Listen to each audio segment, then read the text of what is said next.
وافتح علينا أبواب رحمتك وعلمنا أسرار رحمتك يا رب العالمين. رب اشرح لنا صدرنا ويسر لنا وحدة من لساننا. قال الشيخ لا نفعنا بعلومه في الدارين. Sekarang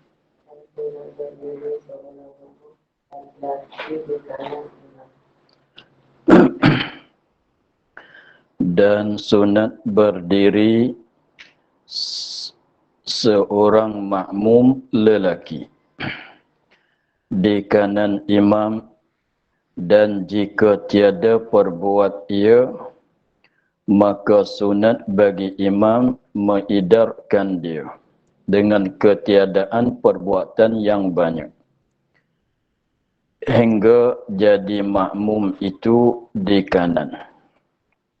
Di kanannya kanan imam, dan menyalahi itu makruh, meluputkan fadilah jamaah.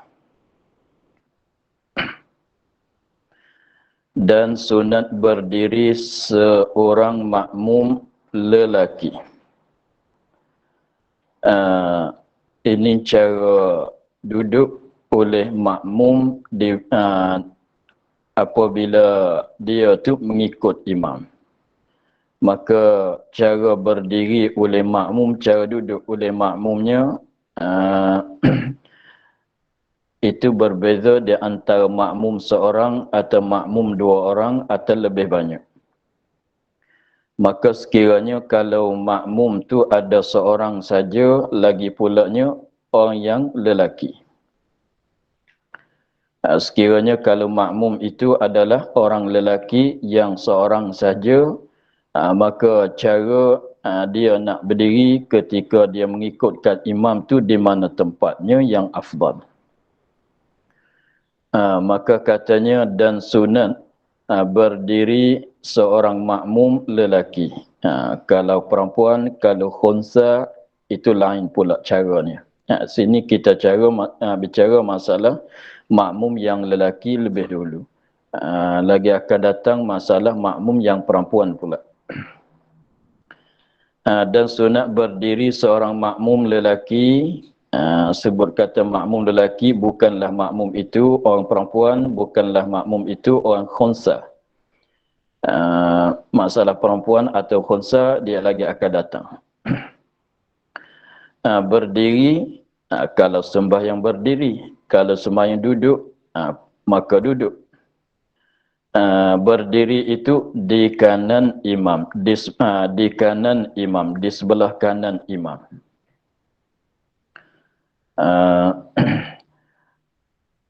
Itu yang afdalnya.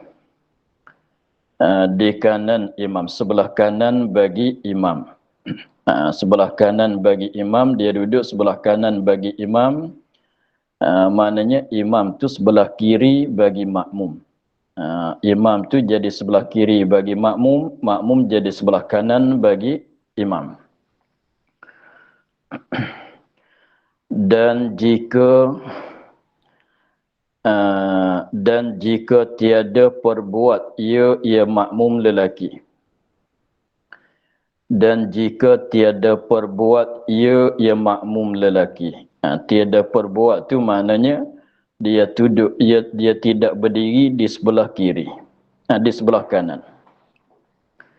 Dan jika tiada perbuat ia makmum yang lelaki. Tidak perbuat tu dengan bahawa dia tu berdiri di sebelah kiri atau di sebelah belakang bagi imam.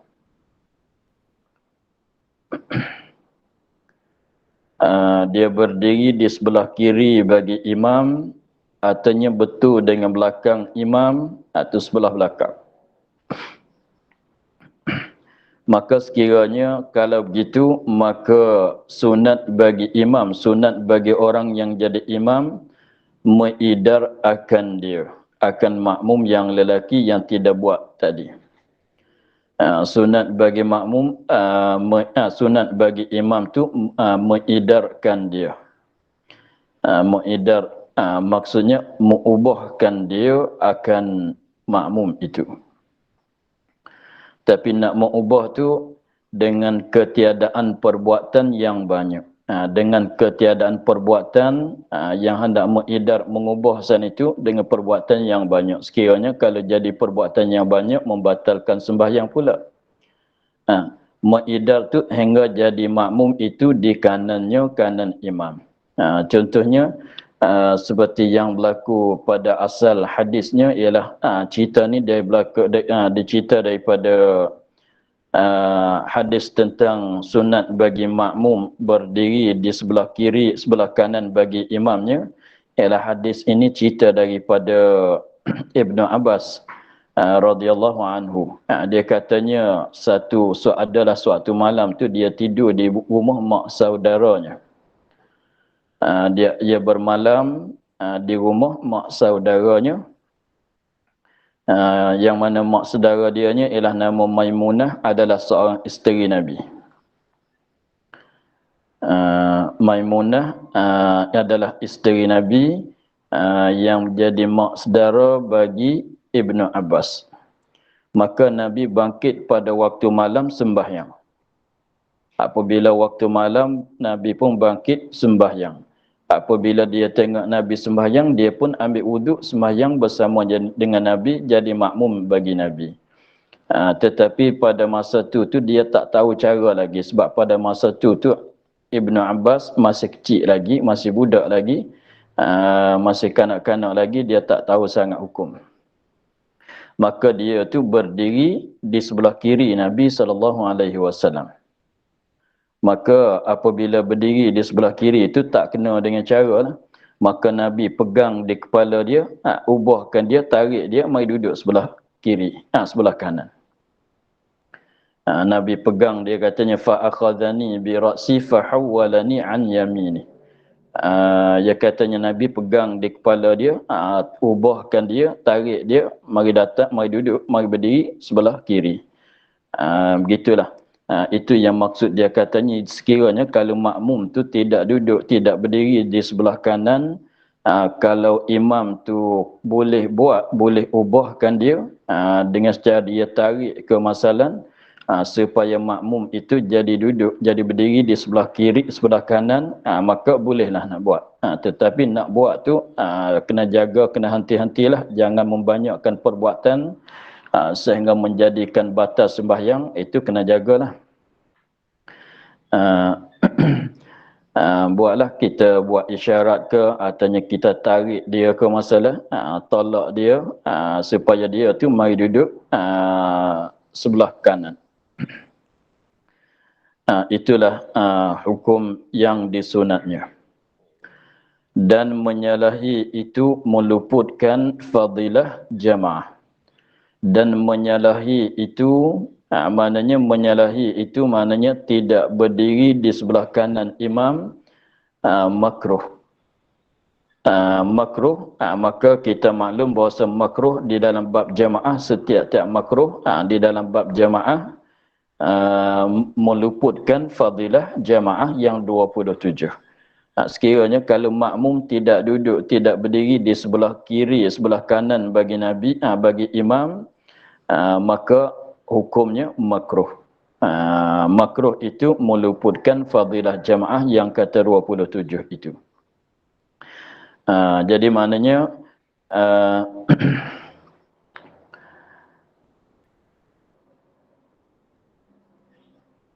cara dianya apabila kita nak mengikut imam, apabila makmum tu seorang saja, lagi pulanya seorang itu seorang lelaki, maka cara dianya ambil sebelah kanan bagi imam dan terbelakang sedikit daripada imam.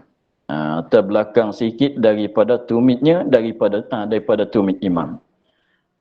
Itulah cara yang sebenarnya yang mendapatkan fadilah jamaah. Sekiranya kalau tidak macam tu, maknanya sekiranya kalau makmum seorang dia duduk sebelah kiri bagi imam atau duduk betul dengan belakang bagi imam, maka itu adalah makruh meluputkan fadilah jamaah. Itu kita mesti hati-hatikan. Tapi ini masalah seorang makmum yang lelaki.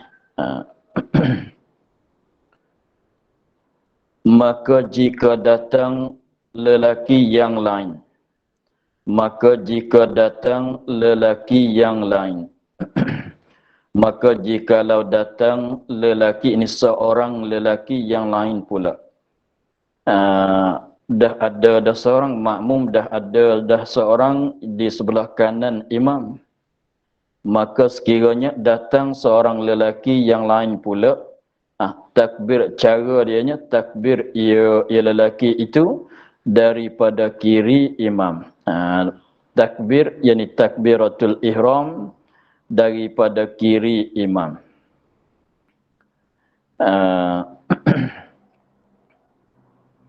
Takbir ia daripada kiri imam.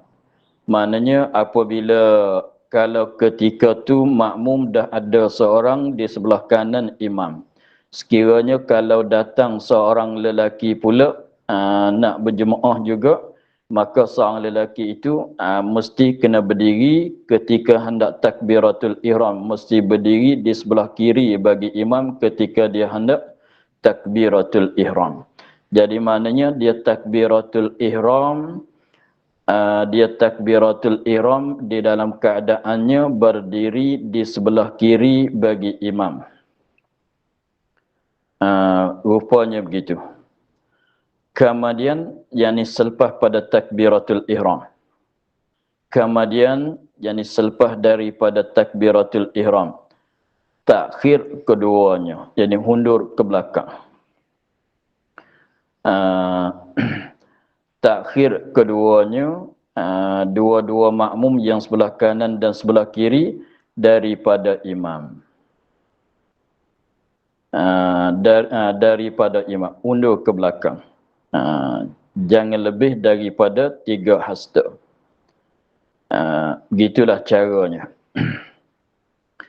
Tapi masalah undur ke belakang dua-dua makmum itu, itu satu cara, artinya imam tu naik ke depan, sama juga. Jadi diberi pilih 2 cara.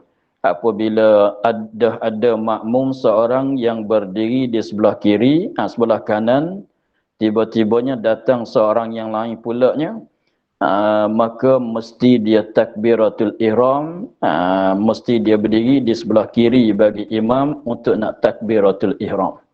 Selepas pada orang yang sebelah kiri itu takbiratul ihram, maka dia beri pilih dengan 2 cara. Satu caranya ialah imam naik ke depan. Satu caranya imam naik ke depan. Cara yang keduanya, dua-dua makmum undur ke belakang. Tetapi mana yang afdal? Jawabnya undur ke belakang tu lebih afdal. Jadi sebab tu dia katanya kemudian takhir keduanya daripada imam. Sebab ini lebih afdal daripada imam naik ke depan. Jadi makna imam tak payah berjakah naik ke depan lah. Jadi maknanya nak ambil yang afdal, imam tak payah dia naik ke belakang. Jadi maknanya yang kena undur ke belakang tu ialah 2 makmum. Tetapi kalau 2 makmum tu tak tahu caranya, kita imam, kita kena buat isyarat kepada dia lah, kena beritahu kepada dia. Sekiranya kalau tak buat, kita yang jadi imam, kita naik ke depan sehingga kita ni jauh depan pada dianya 3 hasta. Tetapi kalau makmum pun tahu cara, imam pun tahu cara apa yang hendak dibuat, maka lebih afdalnya 2 makmum itulah undur ke belakang. Itu lebih afdal.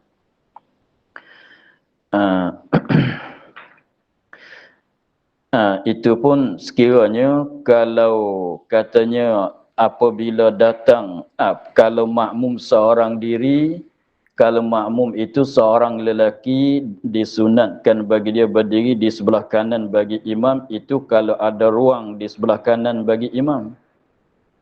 Imam pun boleh pindah untuk nak bagi ruang bagi makmum duduk berdiri di sebelah kanan. Dan apabila datang seorang lagi, sunat bertakbir pada sebelah kiri bagi imam, itu kalau ada ruang. Sebelah kiri bagi imam tu, kalau tidak ada, malaikat ada sebelah belakang saja tempat yang kosong, tempat ruangnya, maka itu tak mengapalah. Begitulah. Jadi itu cara dianya. Makmum yang kedua itu mesti berdiri di sebelah kanan bagi imam, Mesti itu maknanya sunat lah. Makmum yang kedua tu cara dianya berdiri di sebelah kanan bagi imam dan belakang sikit daripada tumit imam. Jadi rupanya begitu. Rupanya begitu. Imam macam imam tu di tengah. Maknanya sebelah kanan seorang makmum, sebelah kiri seorang makmum. Kemudian selepas itulah barulah undur ke belakang. Ini masalah katanya datang seorang sembahyang bersama dengan imam. Tengah-tengah duk sembahyang itu datang pula seorang lagi. Masalah begitu. Bukan katanya kalau masalah katanya datang sekaligus dua orang lelaki, itu cara lain pula. Di sini masalahnya kali yang pertama, contohnya kita sembahyang, kita nak mulai sembahyang, ada seorang lelaki nak ikut kita. Maka biarlah dia tu duduk berdiri di sebelah kanan kita. Maka kita takbiratul ihram, kita imam, kalau kita di imam takbiratul ihram, makmum sebelah kiri takbiratul ihram. Tengah-tengah duk sembahyang itu apabila datang seorang lelaki, seorang lagi pula, maka cara dianya duduk berdiri di sebelah kiri bagi imam. Berdiri di sebelah kiri, kemudian takbiratul ihram. Sudah takbiratul ihram, barulah undur ke belakang. Itulah cara dia.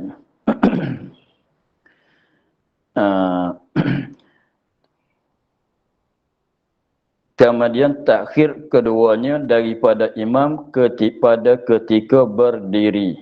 Berdiri untuk baca Fatihah atau rokok. Atau pada masa rokok. Jadi tempat pada masa mana yang nak undur ke belakang tu? Masa mana yang nak undur ke belakang kedua-dua makmum tu? Yang ni kena undur ketika berdiri atau ketika rokok. Dua kelakuan tu saja yang disuruh kita takhir, undur ke belakang. Maknanya kalau lain daripada ketika berdiri, lain daripada ketika rokok, jangan lagi undur ke belakang. Duduk dalam keadaan sebelah kiri, sebelah kanan itulah. Jadi contohnya, kita katanya makmum dah ada seorang. Makmum dah ada seorang di sebelah kanan bagi kita. Contohnya kita jadi imam. Contohnya kita jadi imam, dah ada makmum seorang di sebelah kanan kita. Habis itu pada ketika itu kita duduk tahiyat awal masalah. Ketika itu kita duduk dalam tasyahud awal masalah.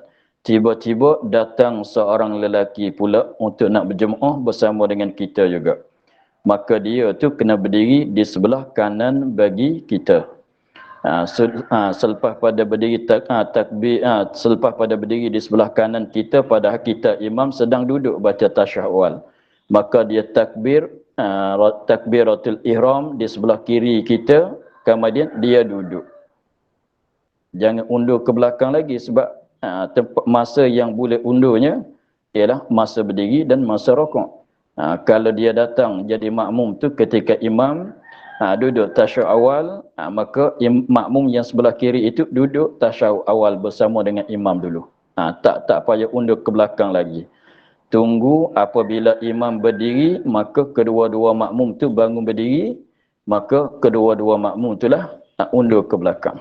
Jadi maknanya kalau makmum yang kedua, yang sebelah kiri itu mengikut imam pada lain daripada rokok dan i'tidal dan qiyam, pada lain daripada masa berdiri Fatihah dan rokok, maka jangan undur ke belakang lagi. Tunggu supaya masuk dalam berdiri atau masuk dalam rokok. Begitulah. Kalau pada masa i'tidal, jangan diundur lagi. Kalau mengikut pada masa sujud, contohnya imam dalam keadaan sujud, maka makmum yang datang sebelah, yang seorang lagi itu takbiratul ihram sebelah kiri, turun sujud bersama dengan imam. Nanti imam berdiri, maka undurlah ke belakang. Tengok. Maka undur ke belakang tu hingga jadi satu saf. sebab nak jadi satu saf ini paling kurangnya 2 orang. Hingga jadi satu saf di belakang imam. Begitulah. Hingga jadi satu saf di belakang imam. Gitu. Ini tak terasa muskil ke? Kenapa kena berdiri? Kena berdiri di sebelah kiri, kemudian takbiratul ihram, barulah undur ke belakang. Kenapa disuruh takbiratul ihram dulu? Maknanya datang ambil sebelah kiri bagi imam, sudah berdiri sebelah kiri bagi imam tu mulai takbiratul ihram, masuk dalam sembahyang. Mulai takbiratul ihram, masuk dalam sembahyang. Apabila dah masuk dalam sembahyang, maka undurlah ke belakang. Jadi mana undur ke belakang, buat satu saf di belakang imam tu ketika dia sedang dah ada di dalam sembahyang. Kenapa tak buat begini?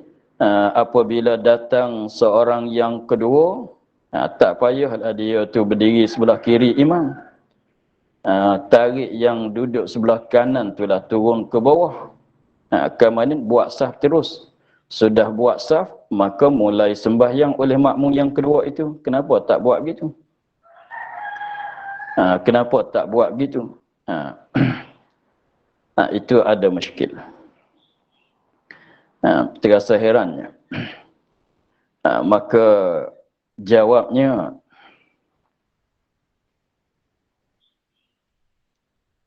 dia nak buat saf ni mesti kena 2 orang makmum. Nak jadi satu saf mesti kena 2 makmum paling kurangnya. Kalau seorang tak jadi saf. Kalau seorang tak jadi saf. Sebab tu kalau makmum seorang mesti berdiri di sebelah kanan. Nak jadi satu saf mesti 2 orang makmum. Maka dengan sebab faham daripada kata nak jadi satu saf mesti 2 orang makmum. Kalau seorang mesti di sebelah kanan. Kalau seorang, kita faham betul-betul di situ. Kalau makmum seorang di sebelah kanan bagi imam. Tak boleh nak duduk di belakang imam. Dan tak jadi satu saf dengan seorang makmum. Paling kurangnya kena 2 orang makmum barulah jadi satu saf. Maka kalau caranya, maka cara yang daripada kata tadinya mesti kena buat cara seperti sebut dalam kitab itulah. Sebabnya kalau kita katanya apabila datang makmum yang kedua, tak payahlah dia berdiri di sebelah kiri bagi imam. Dia tarikkan orang yang sebelah kanan turun ke belakang imam, berdiri bersama dengan orang yang tiga. Selepas berdiri bersama dengan dia jadi satu saf, dia mulai takbiratul ihram, orang yang datang kedua itu. Maka itulah tak kena dengan cara. Sebab apa? Sebab apa? Sebabnya ketika orang yang datang kedua itu, ketika orang yang kedua yang baru datang tu belum pada dia takbiratul ihram tu, dia tak masuk dalam solat lagi. Maka tak masuk dalam solat, tak jadi 2 orang makmum. Dengan sebab makmum dah ada seorang di sebelah kanan. Lepas tu yang seorang lagi datang tu, selama mana dia belum takbiratul ihram, maknanya dia tak jadi makmum lagi. Apabila tak jadi makmum, macam mana nak buat saf dengan orang yang tak sembahyang? Sebab saf-saf ni 2 orang makmum. Terjadi daripada 2 orang makmum. 2 orang makmum tu mana 2 orang yang sembahyang jadi makmum. 2 makmum makna 2 orang yang sembahyang jadi makmum. Jadi maknanya ini maknanya sebab itulah katanya apabila datang makmum yang kedua, dia berdiri di belakang imam sedikit. sebelah kiri serta belakang daripada imam sedikit. Tumit dia tu mesti ke bawah sikit daripada tumit imam. Sebab naknya dia takbiratul ihram masuk dalam sembahyang dulu. Apabila dia masuk dalam sembahyang, dia niat jadi makmum, maka apabila orang yang kedua niat jadi makmum, maka jadilah bilangan makmumnya 2 orang. Apabila jadi makmumnya bilangan makmum itu 2 orang, maka bolehlah undur ke belakang untuk nak jadikan satu saf. Sebab tu tak kena cara yang ramai sekarang ni dia buat tu tak kena cara. Apabila dia datang, makmum ada seorang makmum dah sembahyang sebelah kanan bagi imam. Apabila dia datang apabila orang yang kedua tu datang nak sembahyang jadi makmum juga, maka dia duduk sebelah belakang, berdiri di sebelah belakang bagi imam, dia cuitkan akan makmum dia sebelah kiri itu supaya turun bersama dengan dia. Dan dia mulai takbiratul ihram. Itu tak kena dengan cara.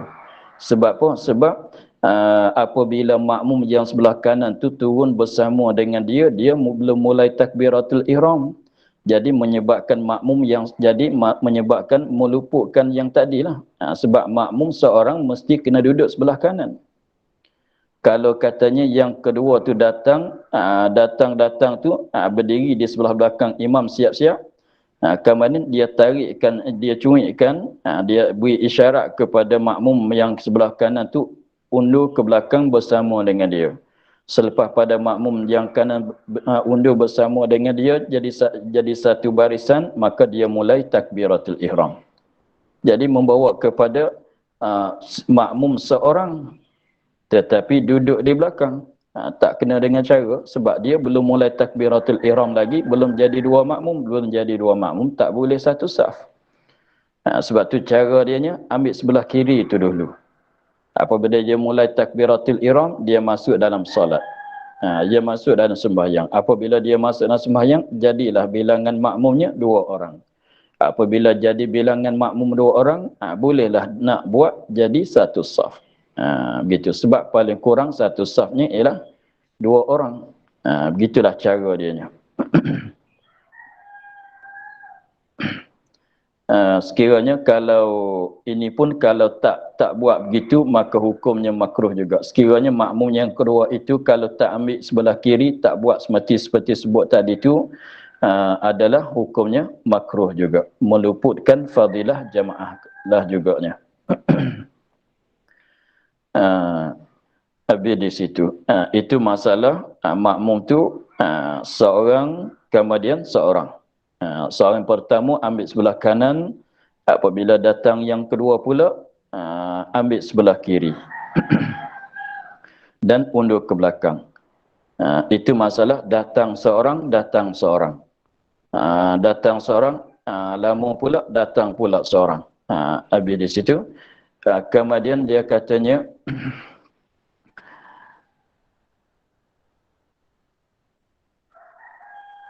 dan berdiri di belakang imam dua lelaki atau beberapa lelaki yang hadir serta. Sekiranya kalau yang hendak jadi makmum tu dah ada 2 orang atau lebih ramai daripada 2 orang. Contohnya orang yang hendak jadi makmum tu dah bilangan dianya 2 orang datang berserta. Artinya lebih banyak daripada 2 orang lelaki. Maka ini tak payah berdiri di sebelah kanan sebelah kiri lah. Sebab dia bilangan tu dah ada 2 orang atau lebih. Maka cara dianya 2 orang itu ambil sebelah belakang bagi imam, berdiri sebelah belakang bagi imam, masuklah kepada takbiratul ihram. Itu tak payah ambil sebelah kanan seorang, ambil sebelah kiri seorang tu tak payah sebab dia datang bersama, datang berserta 2 orang lelaki itu atau lebih banyak. Itu maknanya dan berdiri di belakang imam 2 lelaki atau beberapa lelaki. Mana lebih banyak daripada 2. 2 lelaki atau lebih itu yang hadir, yang datang berserta. Bukan seorang datang dulu, kemudian lama pula datang seorang lagi. Bukan begitu. Datang berserta itu ambil belakang kedua-dua. Terus.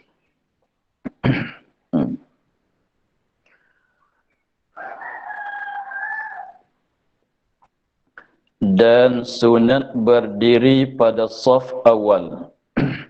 Dan sunat berdiri pada saf awal. Ini kita cakap masalah sunat. Kita dah lepas masalah syarat bagi saf berjamaah. Kalau nak ikut dalam syarat bagi saf mengikut imamnya, tak masuk dalam saf awal pun boleh. Jangan lebih daripada imam tu 300 hasta kalau bukan dalam masjid. Itu kita dah maklum. Ini masalah untuk nak dapatkan fadilah jamaah kesemuanya kita cakap di sini. Cara-cara duduk, cara berdirinya ini untuk nak mendapatkan fadilah jamaah kesemuanya. Kalau menyalahi maka hukumnya makruh, meluputkan fadilah jamaah. Dan sunat berdiri pada saf awal. Sunat kita berdiri pada saf awal sekiranya kalau masih ada ruang lagi. Sekiranya kalau ada tempat kosong kita boleh mengisikan kita di dalam saf yang pertama, maka sunat kita mengisikan kita di dalam saf yang pertama. Sekiranya kalau ada kosong lagi, ada ruang lagi, maka sunatlah. Kerana sabda Nabi SAW, jikalau mengetahui manusia akan kelebihan pada bank. Jikalau manusia ini dia tahu akan kelebihan.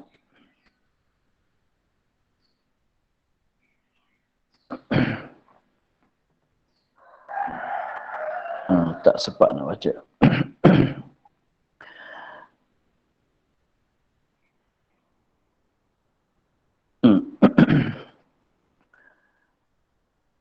Kerana sabda Nabi SAW, jikalau mengetahui manusia akan kelebihan pada bank, yakni azan dan saf awal. Sekiranya kalau manusia, kalau kita ni lah tahu berapa besar fadilat bagi azan dan fadilat bagi saf awal. Sekiranya kalau semua tu nampak, sekiranya kalau mereka tu tahu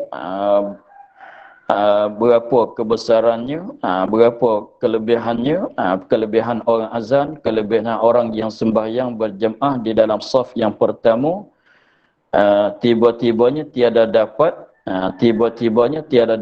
tak dapat dia nak azan, tak dapat dia nak masuk dalam saf yang pertama. Melainkan dengan undi, melainkan dengan secara mengundi. Tentu nascaya menuntut undi oleh mereka itu. Sekiranya, maknanya kalau orang kitanya tahu kelebihan sebenar-benarnya, kelebihan bagi azan, kelebihan bagi berdiri di dalam saf yang pertama, maka semua manusia itu akan berebut. Maka kalau sampai sahat kena mengundi siapa dia nak nasib baik nak dapat azan, siapa dia nak nasib baik nak dapat berdiri di dalam saf pertama, mesti kena buat mengundi.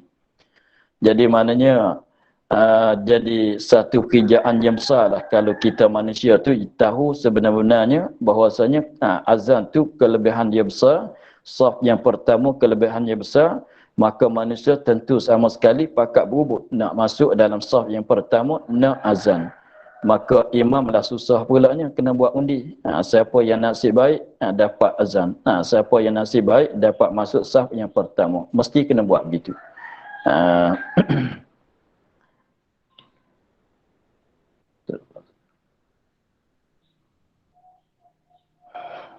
Nanti tanya selepas doa ustaz lagi ya. Saya tak sempat nak baca. Dan kemudian saf yang kedua. Kemudian saf yang kedua. Jadi saf yang paling afdalnya ialah saf yang pertama. Saf yang pertama. Sekiranya kalau saf yang pertama itu dah penuh, maka kita masuk dalam buat saf yang kedua pula. Kemudian saf yang kedua.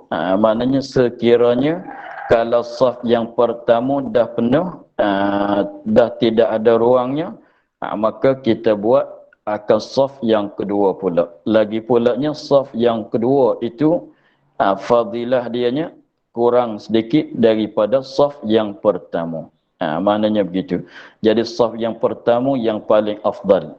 Maka kurang daripada saf yang pertama itu saf yang kedua. Maka saf yang ketiga kurang daripada saf yang kedua. Saf yang keempat kurang daripada saf yang ketiga. Katakanlah. Sebab tu nak penuh mesti datang awal-awal ambil saf yang pertama. Begitu. Dan begitulah hingga ke belakang imam. Hingga ke belakang-belakang lagi. Jadi mana yang tiga kurang daripada yang kedua, yang keempat kurang daripada yang ketiga. Gitu. Dan afdal tiap-tiap saf itu di kanan imam. Dan afdal tiap-tiap saf itu di kanan imam.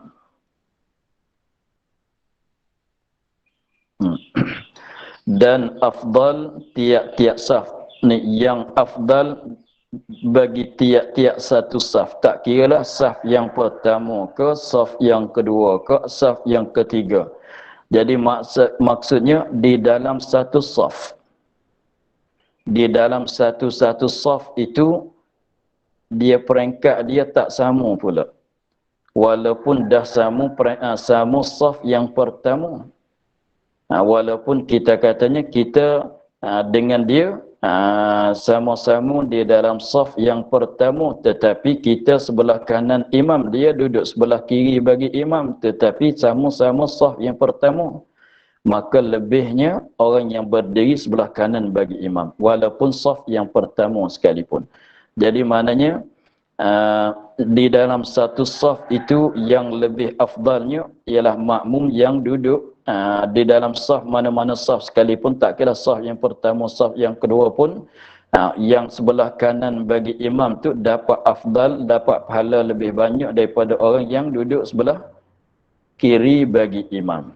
Tetapi kalau orang yang berdiri sebelah kiri bagi imam dalam saf yang pertama, lebih pada orang yang sebelah kanan pula, sebelah saf yang kedua. Begitu pula.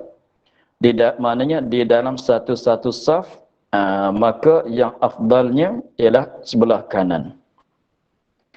Tetapi jadi maknanya yang sebelah kanan tu dapat afdal daripada yang betul dengan belakang imam dan yang kiri bagi imam. Sebab itulah kalau kita kita datang nak solat masalan, maka kita dahulukan sebelah kanan. Sekiranya kalau saf itu ada kosong lagi, satu saf itu ada kosong lagi, sebelah kanan bagi imam pun ada kosong lagi, sebelah kiri bagi imam pun ada kosong lagi. Maka sekiranya kalau sebelah kanan pun ada kosong lagi, ada ruang lagi, sebelah kiri ada ruang lagi, maka kita pilihlah sebelah kanan bagi imam walaupun lebih jauh daripada imam sekalipun. Seperti masjid negeri ke, masjid yang besar-besar, mana jauh daripada imam tapi sebelah kanan bagi imam, itu lebih afdal daripada ambil sebelah kiri bagi imam walaupun di dalam saf yang pertama sekalipun. Jadi nak cakap maknanya, nak cerita katanya di dalam satu saf tu pun sama tak sama juga kelebihan dia. Maknanya orang yang di dalam satu saf tu, orang yang berdiri sebelah kanan bagi imam tu dapat pahala banyak daripada orang yang sebelah kiri bagi imam. Sekiranya kalau kita nak ambil afdalnya, kita memenuhkan sebelah kiri dulu. Pada saf itu kalau sebelah kiri bagi imam tu masih ada kosong lagi, masuklah sebelah kanan. Sekiranya kalau sebelah kanan bagi imam tu pada tiap-tiap satu saf tu masih ada lagi, kita penuhkan saf, kita penuhkan sebelah kanan dulu untuk nak ambil fadilat berdiri sebelah kanan bagi imam. Kemana sekiranya kalau dah penuh sebelah kanan, kita ambil pula sebelah kiri. Maka sekiranya kalau sebelah kiri itu dah penuh, buatlah saf yang baru pula. Itulah. Dan di kanan imam aula daripada hampir kepadanya. Dan di kanan imam aula daripada hampir kepadanya, kepada imam. Pada kiri imam. dan di kanan imam aula, afdal, daripada hampir kepadanya kepada imam, dekat dengan imam, pada kiri, pada kiri imam. Jadi maknanya kita katanya masalahnya saf yang pertama masalah. Kalau kita di sini rupanya berlawanan. Jadi kita nak pilih yang mana? Kalau kita nak ambil sebelah kiri bagi imam, boleh nak ambil. Lagi pulanya tak jauh kita dengan imam, kita boleh dekat dengan imam tetapi sebelah kiri lah. Tetapi kalau nak ambil sebelah kanan, jadi membawa kepada kita akan berdiri jauh daripada imam, tapi sebelah kanan. Dalam satu saf tu, contohnya, kita katanya makmum seorang di depannya begini, imam seorang di depannya begini, lepas tu makmum tu, jadi maknanya ramai sebelah kanan. Sebelah kiri tak ramai. Ramai sebelah kanan. Maka sekiranya kalau kita masuk sebelah kanan, tu mana jarak kita dengan imam jadi jauh. Tetapi kalau kita ambil sebelah kiri, mana jarak kita dengan imam tu tak jauh sangat. Sekiranya kalau imam sembahyang maghrib, sembahyang isya tak pakai mikrofonnya, kita jauh tu walaupun sebelah kanan tetapi jauh, maka menyebabkan kita tak dengar bacaan imam, bacaan Fatihah, tak dengar bacaan surah sekalipun. Maka kita aula mendulukan ambil sebelah kanan bagi imam, walaupun jadi jauh kita daripada imam sekalipun. Jadi mana di dalam satu saf itu, kalau kita nak ambil sebelah kanan, menyebabkan kita tu jauh daripada imam. Tapi kalau kita ambil sebelah kiri, kita jadi dekat dengan imam, dapat berdiri dekat dengan imam. Dalam keadaan begitu, kita nak ambil yang mana? Nak ambil sebelah kiri tapi jauh, nak ambil sebelah kanan tapi jauh. Nak ambil sebelah kiri, dekat dengan imam, maka dia katanya di kanan imam itulah aula daripada hampir kepada imam, pada kiri imam. Jadi maknanya kalau duduk sebelah kiri, dekat dengan imam. Kalau duduk sebelah kanan, jauh daripada imam, tapi boleh kanan. Dia boleh kanan, dapat menganan dengan imam. Tapi jauh, yang ni dapat kiri, tapi dapat hampir. Maka aulanya biarlah jauh, asalkan duduk sebelah kanan bagi imam. Jadi itu mana katanya kanan tu lebih aula daripada sebelah kiri. Walaupun kita mendulukan kanan, itu menyebabkan kita jadi jauh daripada imam sekalipun, afdal ambil sebelah kanan lagi. Gitulah hukum dianya. Dan mendapatkan saf awal, aula daripada mendapat rakaat lain daripada rakaat yang akhir. Dan mendapat saf awal, aula daripada mendapat rakaat. Rakaat yang lain daripada rakaat yang akhir. Rakaat yang akhir, yakni rakaat yang akhir bagi imam.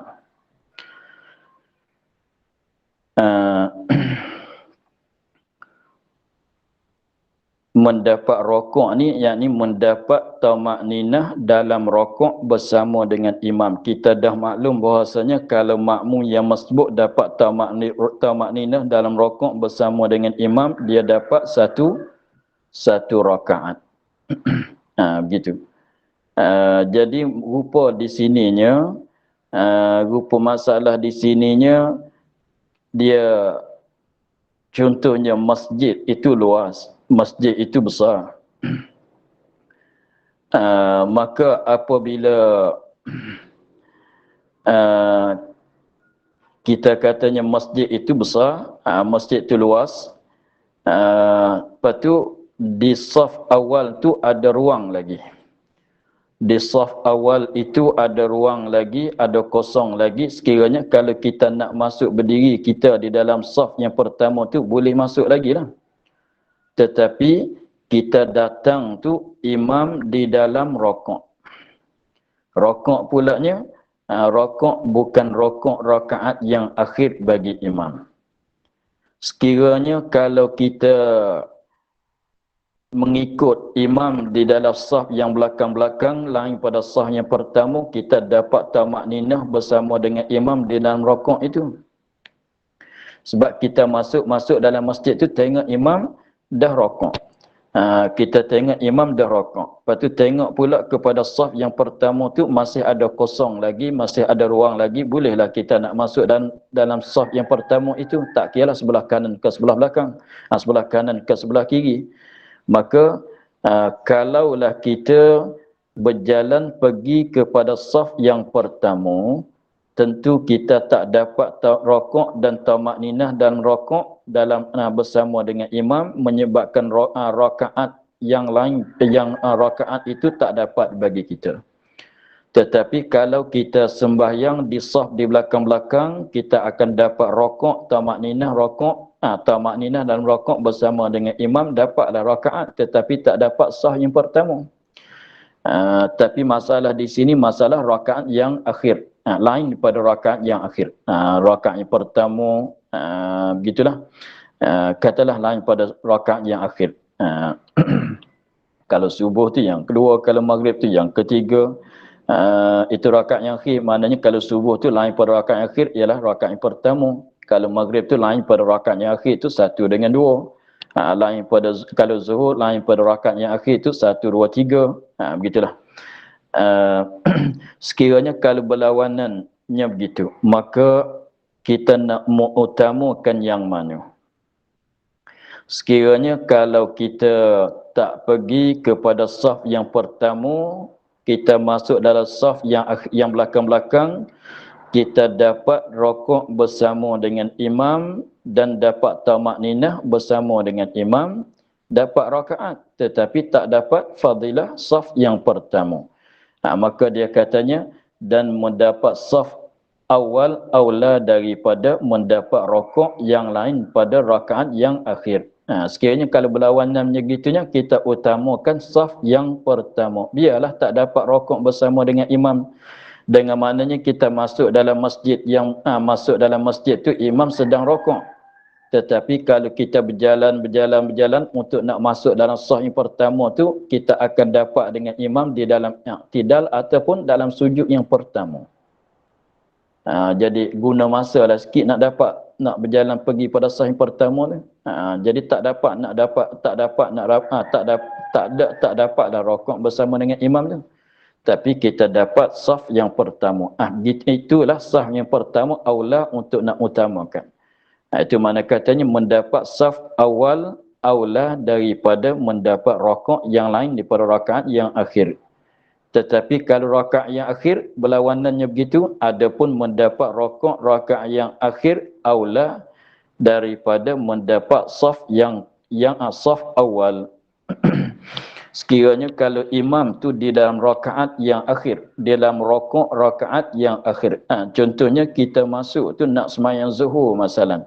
Kita masuk ke dalam masjid untuk nak sembahyang zuhur masalan, kita tengok imam dalam rokok tu pun rokok rakaat yang akhir pula.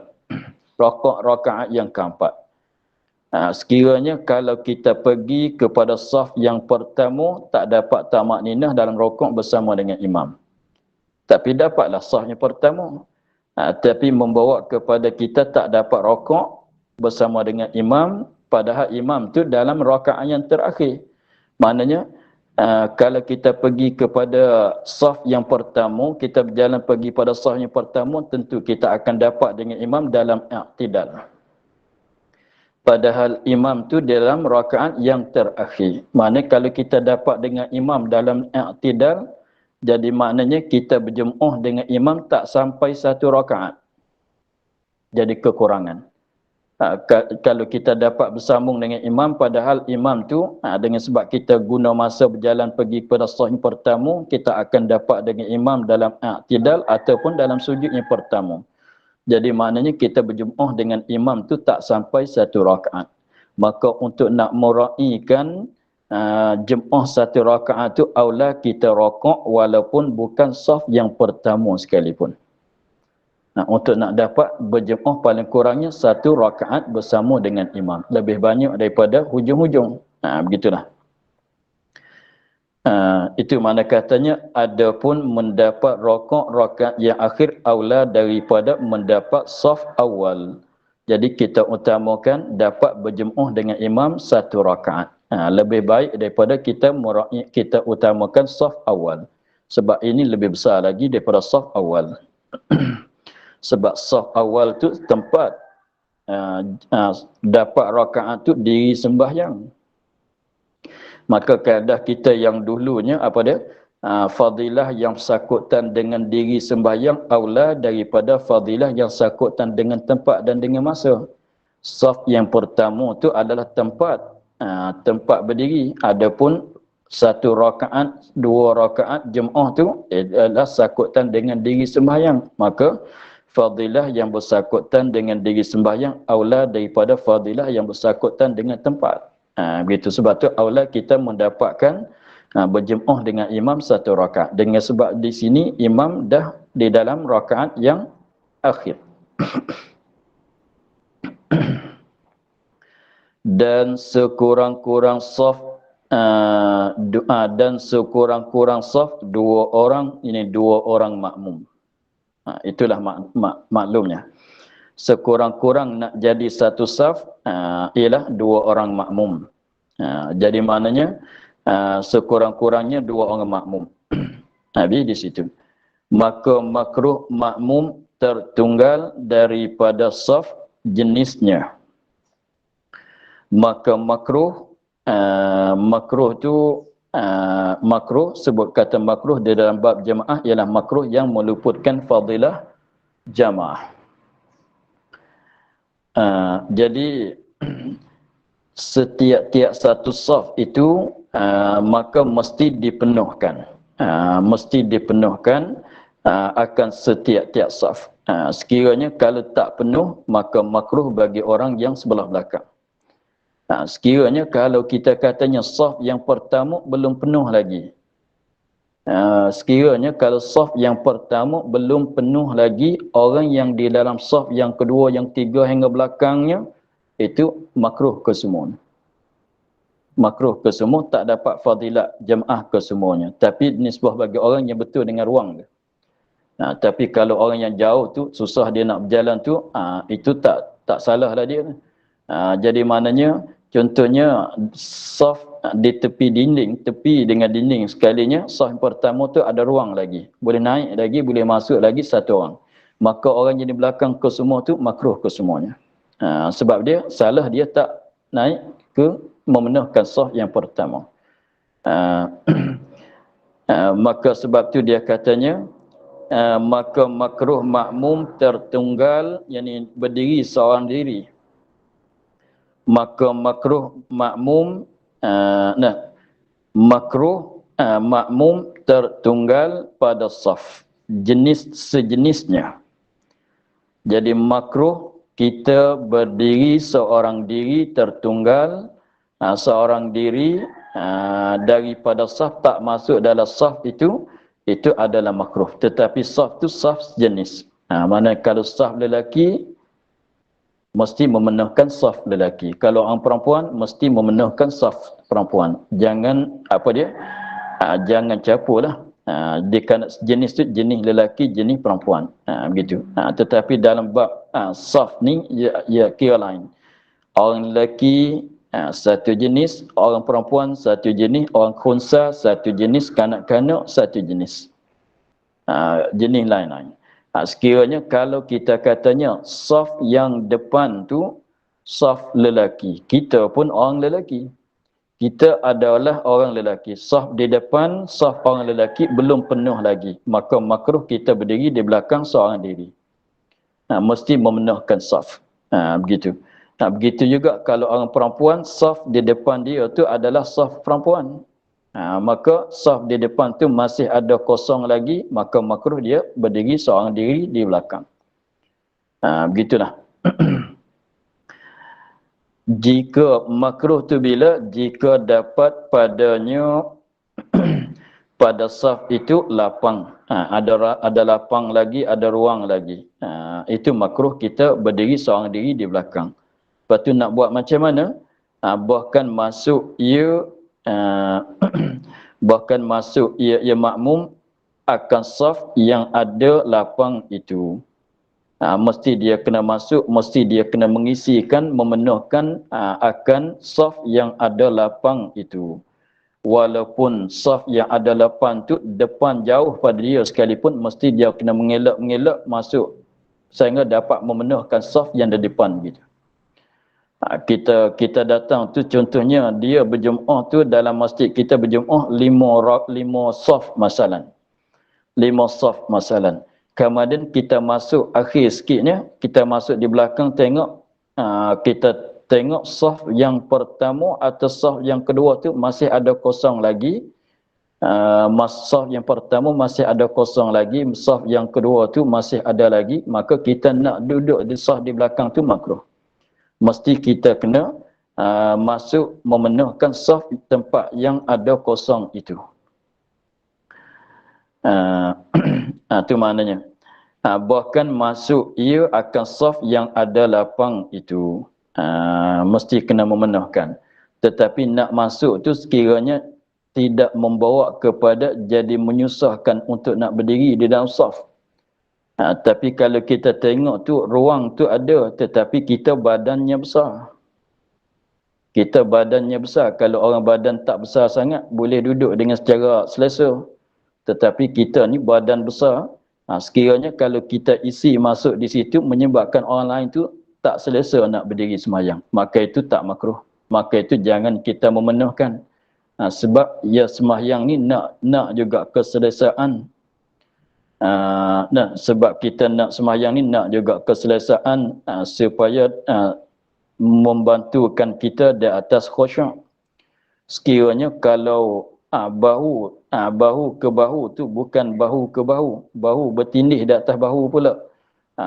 Jadi apabila kita masuk tu jadi bahu kita tu dengan bahu dia tu tak jadi begini, bukan jadi begini.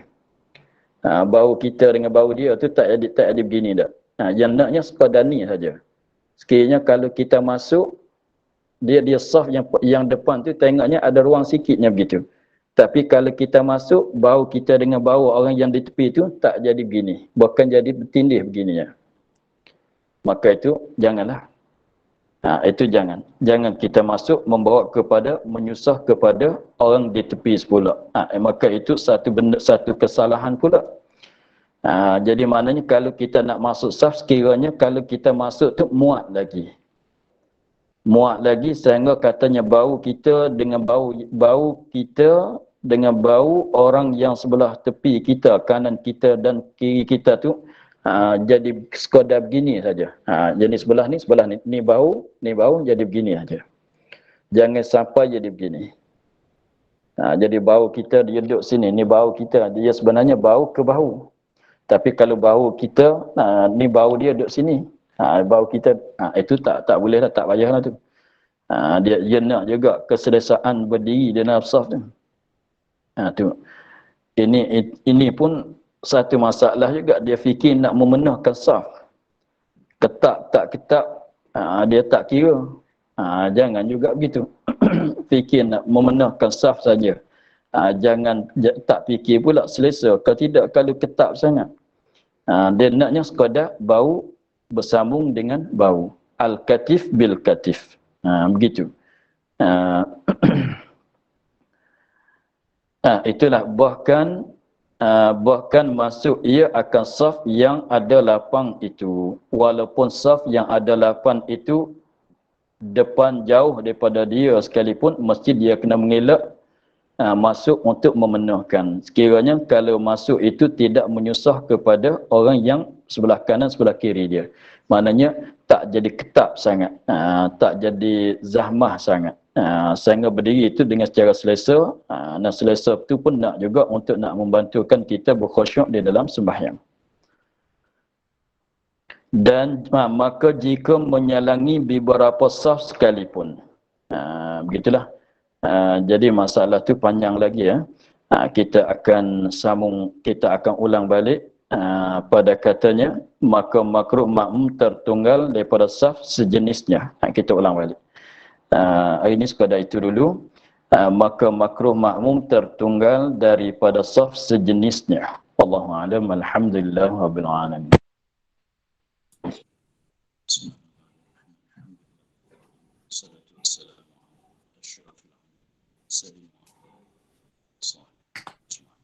Allah